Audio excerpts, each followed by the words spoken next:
Ahoj, tvoja prihláška prešla, profil máš hotový a to znamená, že si pripravený na matching. Inými slovami, je to čas nájsť si človeka, s ktorým budeš najbližšie mesiace pracovať na výzve, ktorú si v prihláške zadefinoval. Poďme sa spolu pozrieť, ako to celé prebieha. Ako prvé, prihlás sa na platformu. Po úspešnom prihlásení sa ti zobrazí ikona adminu tvojho účtu.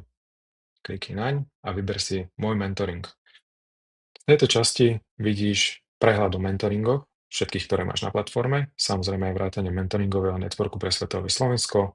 Vidíš, že máš schválenú prihlášku, vyplnený profil. Čo sa týka profilu, tak v tejto časti si ho ešte môžeš upraviť. Profil si môžeme upraviť v jednotlivých témach, ktoré sú rozdelené a vidíme ich v tejto ľavej časti. Dával by som si najväčší pozor alebo dôraz na úpravu témy môjho rozvoja, pretože od tohto podpisu záleží, aký dobrý meč získame v ďalšom kroku, keď si budeme hľadať mentora. Čiže keď to je najlepšie popísané ten môj cieľ, svoj osobný alebo cieľ, ktorý chcem s organizáciou dosiahnuť, tak aj na základe toho sa na druhej strane mentor rozhoduje, či vám ten mentoring potvrdí alebo nie. Výborne, prípadné zmeny sme v profile realizovali, môžeme prejsť k hľadaniu mentora.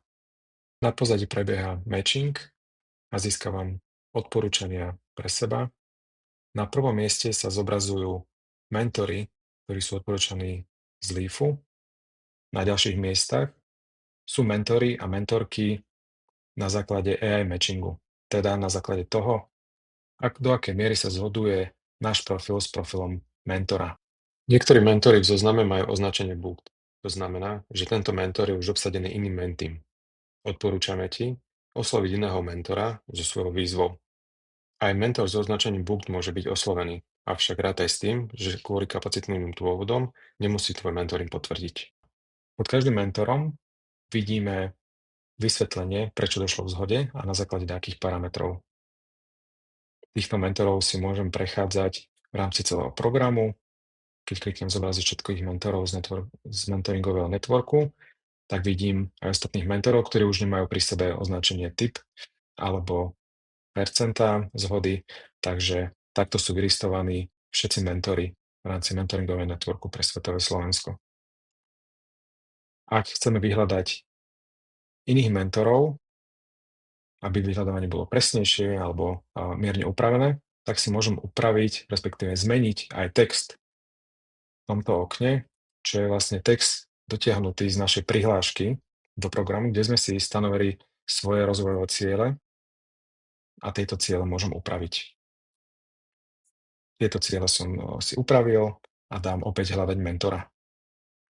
Na pozadí prebieha matching a získavam nové odporúčania mentorov. Prepojenie s mentorom v tejto fáze je veľmi jednoduché. Stačí si kliknúť na mentora, kde si môžeme o ňom prečítať niečo viac. Ak nás mentor zaujal, napíšeme mu správu